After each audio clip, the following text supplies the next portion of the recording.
ನಮಸ್ಕಾರಗಳು ಸ್ನೇಹಿತರೆ, ಎಲ್ಲರಿಗೂ ದಿ ಮೀಡಿಯಾ ಚಾನಲ್ಗೆ ಹೃದಯಪೂರ್ವಕವಾದ ಸ್ವಾಗತಗಳು.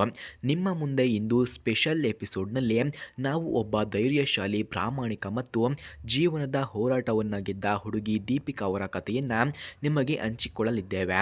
ದೀಪಿಕಾ ಅವರ ಜೀವನವು ಸಾಮಾನ್ಯವಲ್ಲ. ಹೌದು, ಅವರು ತಮ್ಮ ಬದುಕಿನ ಕಷ್ಟಗಳು ಮತ್ತು ಸವಾಲುಗಳನ್ನು ನಿಜವಾಗಿಯೂ ಗೆದ್ದು ಹೊಸದೊಂದು ಪ್ರೀತಿ ಮತ್ತು ಬಾಳಿನ ಹೊಸ ಅಧ್ಯಯನಕ್ಕೆ ಸಿದ್ಧರಾಗಿದ್ದಾರೆ. ಫ್ರೆಂಡ್ಸ್, ಇವರ ನಿಜವಾದ ಮೂಲ ಮತ್ತು ಹೆಸರನ್ನು ನಾವು ನೋಡೋದಾದ್ರೆ, ಇವರ ಹೆಸರು ದೀಪಿಕಾ ಅಂತ. 28 ವರ್ಷ ವಯಸ್ಸಿನ ಯುವತಿ. ಹಾಸನ ಜಿಲ್ಲೆಯ ಮೂಲವಿದ್ದು ಪ್ರಸ್ತುತ ಬೆಂಗಳೂರು ಎಲೆಕ್ಟ್ರಾನಿಕ್ ಸಿಟಿನಲ್ಲಿ ವಾಸವಿದ್ದಾರೆ. BA ಕಾಮರ್ಸ್ ಪದವಿ ಪಡೆದಿದ್ದು ಕಂಪನಿಯಲ್ಲಿ HR ಆಗಿ ಕೆಲಸವನ್ನ ಮಾಡುತ್ತಿದ್ದಾರೆ ಎಂದು ತಿಳಿಸಿಕೊಟ್ಟಿದ್ದಾರೆ. ಹಾಗೆ ಸ್ನೇಹಿತರೆ, ಯಾರಿಗಾದರೂ ದೀಪಿಕಾರವರ ಫೋನ್ ನಂಬರ್ ಅಥವಾ ಅಡ್ರೆಸ್ ಬೇಕಾಗಿದ್ದರೆ ಮೊದಲು ನಮ್ಮ ಚಾನಲನ್ನು ಸಬ್ಸ್ಕ್ರೈಬ್ ಮಾಡಿಕೊಳ್ಳಿ. ಆ ನಂತರ ಜಾಯಿನ್ ಎಂಬ ಬಟನ್ ಕಾಣಿಸುತ್ತದೆ. ಜಾಯಿನ್ ಬಟನ್ ಮೇಲೆ ಕ್ಲಿಕ್ ಮಾಡಿ ನಮ್ಮ ಮೆಂಬರ್ಶಿಪ್ಗೆ ಜಾಯಿನ್ ಆದರೆ ಮಾತ್ರ ಇವರ ಫೋನ್ ನಂಬರ್ ಹಾಗೂ ಅಡ್ರೆಸ್ಸನ್ನು ನಾನು ನಿಮಗೆ 100ಗೆ 200% ಸೆಂಡ್ ಮಾಡುತ್ತೇನೆ. ಹಾಗೆ ದೀಪಿಕಾರವರ ಗುಣಗಳನ್ನು ನೋಡೋದಾದ್ರೆ, ದೀಪಿಕಾ ಬಹಳ ಪ್ರಾಮಾಣಿಕ ಮತ್ತು ದುಡಿಯುವ ಮನಸ್ಸಿನ ಮಹಿಳೆಯಾಗಿದ್ದಾರೆ. ಕುಟುಂಬ ಮೌಲ್ಯಗಳಿಗೆ ಬದ್ಧತೆ, ಧೈರ್ಯ ಮತ್ತು ನಿರಂತರ ಹೋರಾಟವನ್ನು ಅವಳು ತನ್ನ ಬದುಕಿನಲ್ಲಿ ತೋರಿಸಿಕೊಂಡಿದ್ದಾರೆ. ಹೆಚ್ಚಾಗಿ ಅವಳು ಪುಸ್ತಕ ಓದುವುದು ಮತ್ತು ಪ್ರಕೃತಿಯಲ್ಲಿ ಸಂಗೀತವನ್ನು ಪ್ರೀತಿಸುತ್ತಾಳೆ ಎಂದು ತಿಳಿಸಿಕೊಟ್ಟಿದ್ದಾರೆ. ಹಾಗೆ ಇಂಥವರಿಗೆ ಸಹಾಯ ಮಾಡುವ ಮನಸ್ಸು ಹಾಗೂ ಸಮಾಜ ಸೇವೆಯಲ್ಲಿ ಆಸಕ್ತಿ ಹೊಂದಿದ್ದಾಳೆ ಎಂದು ಹೇಳಿಕೊಂಡಿದ್ದಾರೆ. ಅನುಭವಿಸಿದ ಕಷ್ಟಗಳನ್ನು ನಾವು ನೋಡೋದಾದ್ರೆ, ದೀಪಿಕಾ 4 ವರ್ಷಗಳ ಹಿಂದೆ ಮದುವೆಯಾಗಿದ್ದು ಅದರಲ್ಲಿ ಹಲವು ಅರ್ಥಭೇದಗಳು ಎದುರಾಗಿದ್ದು 2 ವರ್ಷಗಳ ಹಿಂದೆ ವಿಚ್ಛೇದನಕ್ಕೆ ತಲುಪಿದರು. ಈ ಸಂಕಷ್ಟ ಕಾಲದಲ್ಲಿ ಅವಳು ಭಾವನಾತ್ಮಕವಾಗಿ ತುಂಬಾ ಬಿದ್ದಿದ್ದಾಳೆ. ಆದರೆ ಆ ಕಾಲದಲ್ಲಿ ತನ್ನ ಕುಟುಂಬ ಮತ್ತು ಸ್ನೇಹಿತರ ಬೆಂಬಲದಿಂದ ಮತ್ತೆ ಬಲವಾದವಳಾಗಿ ಹೊರಬಂದಾಳೆ.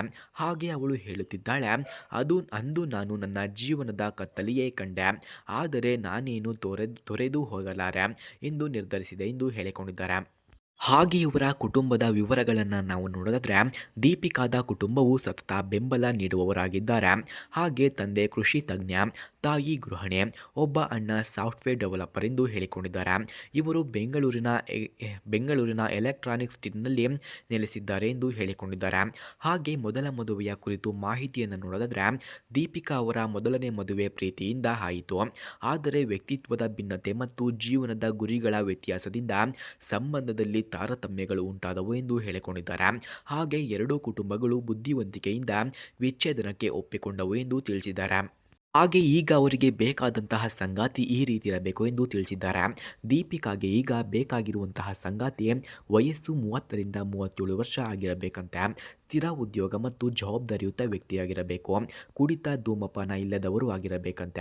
ಹಾಗೆ ಕುಟುಂಬ ಮೌಲ್ಯಗಳಿಗೆ ಗೌರವ ನೀಡುವವನು, ಸಹಾನುಭೂತಿ ಮತ್ತು ಪ್ರೀತಿ ತುಂಬಿದ ವ್ಯಕ್ತಿ, ಜೀವನವನ್ನು ಹತ್ತಿರದಿಂದ ಅರ್ಥ ಮಾಡಿಕೊಳ್ಳುವ ಹೃದಯವಂತಿಕೆ ಇರುವವನು ಆಗಿರಬೇಕು ಎಂದು ಹೇಳಿಕೊಂಡಿದ್ದಾರೆ. ಹಾಗೆ ಸ್ನೇಹಿತರೆ, ದೀಪಿಕಾದ ಹಂಬಲ ಮತ್ತು ಭವಿಷ್ಯದ ಕನಸುಗಳನ್ನು ನಾವು ನೋಡೋದಾದ್ರೆ, ಅವರು ತಮ್ಮ ಜೀವನದಲ್ಲಿ ಮತ್ತೆ ಪ್ರೀತಿ ಮತ್ತು ಸಂತೋಷ ತುಂಬಿ ಹೊಸ ಅಧ್ಯಾಯ ಪ್ರಾರಂಭಿಸಲು ಬಯಸುತ್ತಾರೆ. ಜೀವನದಲ್ಲಿ ಸ್ವತಂತ್ರ ಮತ್ತು ಸಮರ್ಪಣೆಯ ಸಮನ್ವಯ ಹೊಂದಿದ ಒಂದು ಸುವರ್ಣ ಭವಿಷ್ಯ ನಿರ್ಮಿಸುವ ಕನಸನ್ನು ಹೊಂದಿದ್ದಾರೆ. ಅವರು ನಂಬುತ್ತಾರೆ, ಸರಿಯಾದ ಸಂಗಾತಿ ಸಿಕ್ಕರೆ ಜೀವನದಲ್ಲಿ ಎಲ್ಲ ಸಮಸ್ಯೆಗಳು ಗೆಲ್ಲಬಹುದು ಎಂದು ಅವರು ನಂಬುತ್ತಾರೆ ಎಂದು ಹೇಳಲಾಗ್ತಿದೆ.